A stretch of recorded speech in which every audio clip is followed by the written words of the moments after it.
Welcome back to another Jovi TV video. As a smartphone user in the United States, I have and use all of the basic communication platforms that most people that I interact with in the United States do as well. I use Gmail for email, I use Instagram and sometimes Facebook for pictures. I use Venmo and sometimes PayPal to transfer money.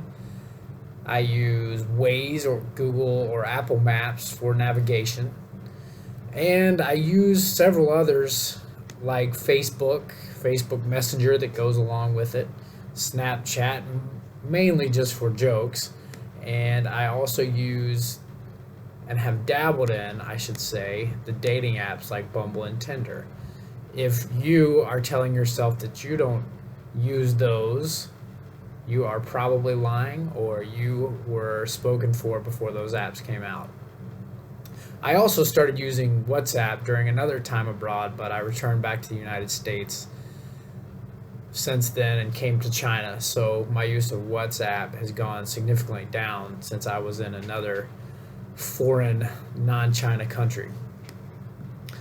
The majority of Chinese people I've interacted with use an app that has the combined functionality of all of the apps that I just mentioned.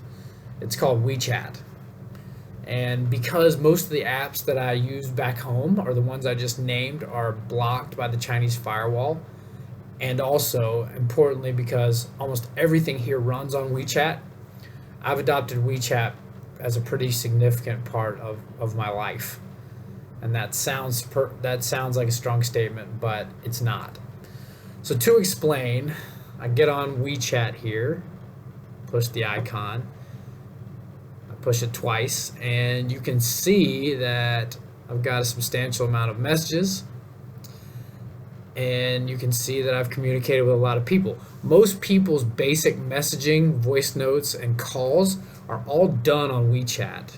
There's really no people using text messages or just standard phone calls. You can see if you click on a contact here, that you can send a message or do a free call. If you do a free call, you get the choice of a video or a voice call, just like FaceTime for iPhone users.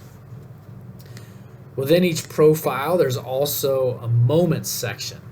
I have found that the Chinese have adopted this function more than a lot of other expats I've interacted with.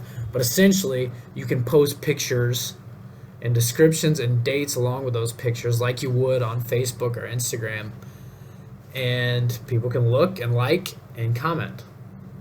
That's also within WeChat. Probably the coolest and most advanced part of WeChat functionality is the WeChat wallet.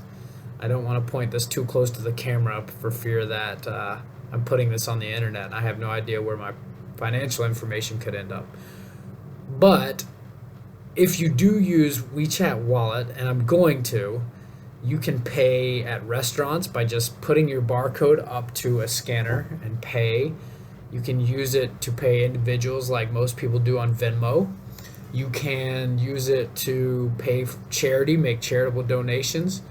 You can use it to rent mobile bicycles. You just scan the barcode and then you can take off on a bike and it charges you a very, very small amount. These bikes are all over the city and I'll talk about them in more detail in a later video.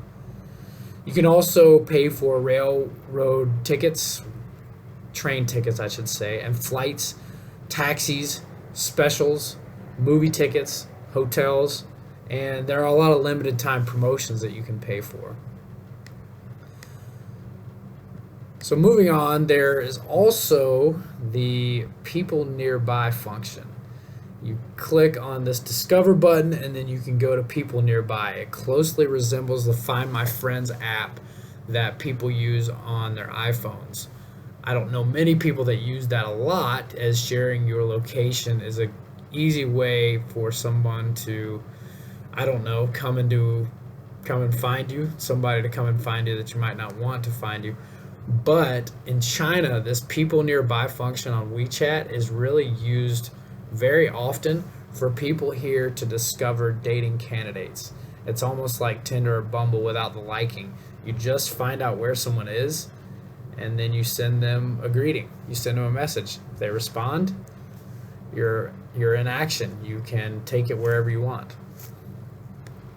So not only is WeChat used for individual communication or people-to-people communication, but businesses, groups, and events all have WeChat pages, just like the same entities might have Facebook pages.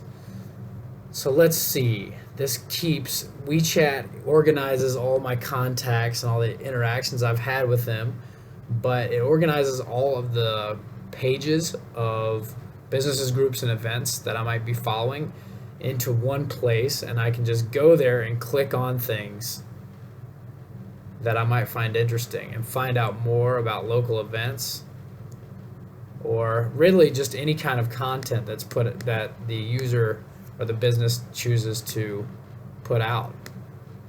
WeChat is so incredibly user friendly. You can hit this plus button right here, and you can add contacts. You can scan your own barcode to rent bikes, or upload a new contact, or add a new contact to your phone. You can even just transfer money using the barcode. So in closing, I just wanted to remind you that I've only been here for a month, and I have a lot to learn. I have a lot to learn about WeChat and everything else, and I may only be scratching the surface of the whole total functionality of this app. However, I don't know of any other platform that I use back home that has more of my information than WeChat already does.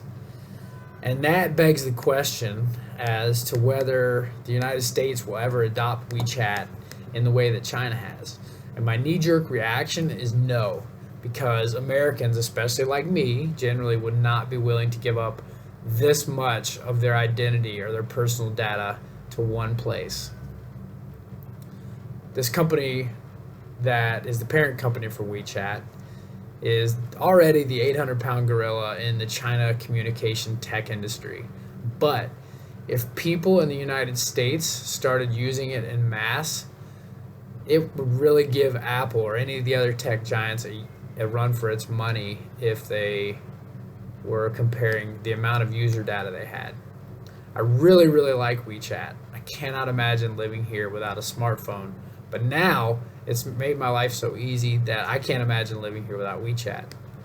It's a great app, and if you are in China, I highly, or if you're coming to China, I highly recommend you start using WeChat to talk to people back home and to make your life a lot easier here.